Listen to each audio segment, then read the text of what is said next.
1 Samuel 17, David and Goliath. Now the Philistines gathered their forces for war and assembled at Succoth in Judah. They pitched camp at Ephes-Dammim between Soko and Azekah. Saul and the Israelites assembled and camped in the valley of Elah and drew up their battle line to meet the Philistines. The Philistines occupied one hill and the Israelites another, within the valley between them. A champion named Goliath, who was from Gath, came out of the Philistine camp. His height was 6 cubits in a span. He had a bronze helmet on his head and wore a coat of scale armor of bronze weighing 5,000 shekels. On his leg he wore bronze greaves, and bronze javelin was slung on his back. His spear shaft was like a weaver's rod, and its ironing point weighed 600 shekels. His shield-bearer went ahead of him. Goliath stood and shouted to the ranks of Israel, "Why do you come out and line up for battle? I am a Philistine, and are you not servants of Saul? Choose a man and have him come down to me, and if he's able to fight and kill me, I will become your subjects. But if I overcome him and kill him, you will become our subjects and serve us." Then the Philistines said, This day I defy the armies of Israel. Give me a man and let us fight each other. On hearing the Philistines' words, Saul and all the Israelites were dismayed and terrified. Now David was the son of an Ephrathite named Jesse, who was from Bethlehem in Judah. Jesse had 8 sons, and in Saul's time he was very old. Jesse's 3 oldest sons had followed Saul to the war. Firstborn was Eliab, the second Abinadab, the third Shammah. David was the youngest. The 3 oldest followed Saul, but David went back and forth from Saul to tend his father's sheep from Bethlehem.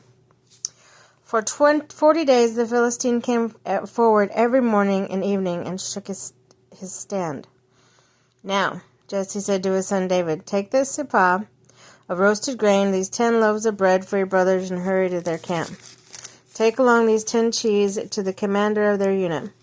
See how your brothers are and bring back some assurance from them. They are with Saul and all the men of Israel in the valley of Elah, fighting against the Philistines." Early in the morning David left the flocks in care of a shepherd, loaded up and set out as Jesse had directed. He reached the camp of the army, was going out to battle positions, shouting the war cry. Israel and the Philistines were drawing up their lines, facing each other. Then David left his things with the keeper of the supplies, ran to the battle lines, and asked his brothers how they were. As he was talking with them, Goliath and the Philistine champions from Gath stepped out from his lines and shouted his usual defiance. And David heard it. When the Israelites saw the man, they all fled from him in great fear. Now the Israelites had been saying, "Do you see how this man keeps coming out? He comes out to defy Israel. The king will give great wealth to the man who kills him. He will also give him his daughter in marriage and will exempt his family from taxes in Israel."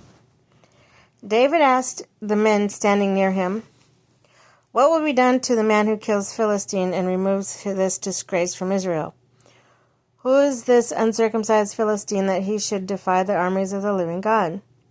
They repeated to him what they had been saying, and they told him, "This is what will be done for the man who kills him." When Eliab, David's oldest brother, heard him speak with the men, he burned with anger at him and asked, "Why have you come down here, and with whom did you leave these few sheep in the wilderness? I know how conceited you are and how wicked your heart is. You came down only to watch the battle." "What have I done?" said David. "Can I even speak?" He then turned to someone else and brought up the same matter. The men answered him before. What David said was overheard and reported to Saul, and Saul sent for him. David said to Saul, "Let no one lose heart on account of the Philistines, and your servant will go down and fight him." Saul replied, "You are not able to go out against the Philistine and fight him. You're only a young man he has been a warrior from his youth." But David said to Saul, "Your servant has been keeping his father's sheep. When a lion or bear carried off the sheep from his flock, I went after it, struck it, and rescued the sheep from its mouth. When it turned to me, I seized it by the hair and struck it and killed it. Your servant has killed both lion and bear. This uncircumcised Philistine will be like one of them, because he has defied the armies of the living God." The Lord said, "The Lord who rescued me from the paw of the lion and the paw of the bear will rescue me from the hand of the Philistine." Saul said to David, "Go, and the Lord be with you." Then Saul dressed David in his own tunic. He put a coat of armor on him and a bronze helmet on his head.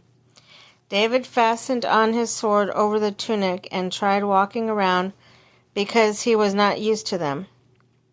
"I cannot go on in these," he said, "because I am not used to them." So he took them off. Then he took his staff in his hand, chose 5 smooth stones from the stream, put them in his pouch with his shepherd's bag, and with his sling in the hand he approached the Philistine. Meanwhile, the Philistine with the shield bearer in front of him kept coming closer to David. He looked David over and saw that he was little more than a boy, glowing with health and handsome, and he despised him. He said to David, "Am I a dog? What, that you have come at me with sticks?" And the Philistine cursed David by his gods. "Come here," he said, "and I'll give you your flesh to the birds and wild animals." David said to the Philistine, "You come against me with sword and spear and javelin, but I come against you in the name of the Lord Almighty, the God of the armies of Israel, whom you have defied.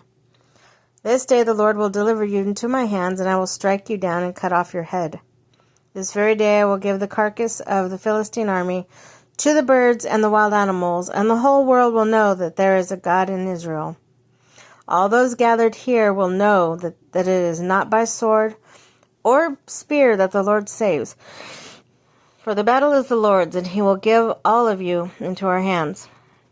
As the Philistine moved closely to attack him, David ran quickly towards the battle line to meet him. Reaching into his bag and taking out a stone, he slung it and struck the Philistine on the forehead.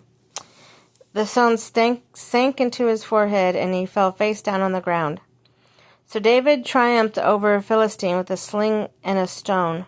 Without a sword in his hand, he struck down the Philistine and killed him. David ran and stood over him. He took a hold of the Philistine's sword and drew it from the sheath. After he killed him, he cut off his head with the sword. When the Philistines saw that their hero was dead, they turned and ran. Then the men of Israel and Judah surged forward with a shout and pursued the Philistines to the entrance of Gath and to the gates of Ekron. Their dead were strewn along the Sarim road to Gath and Ekron. When the Israelites returned from chasing the Philistines, they plundered their camp. David took the Philistine's head and brought it to Jerusalem. He put the Philistines' weapons in his own tent.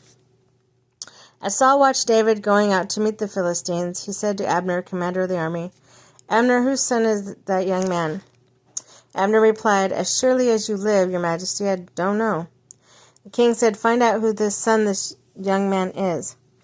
As soon as David returned from killing the Philistine, Abner took him and brought him before Saul, with David still holding the Philistine's head. "Whose son are you, young man?" David said, "I am the son of your servant Jesse of Bethlehem."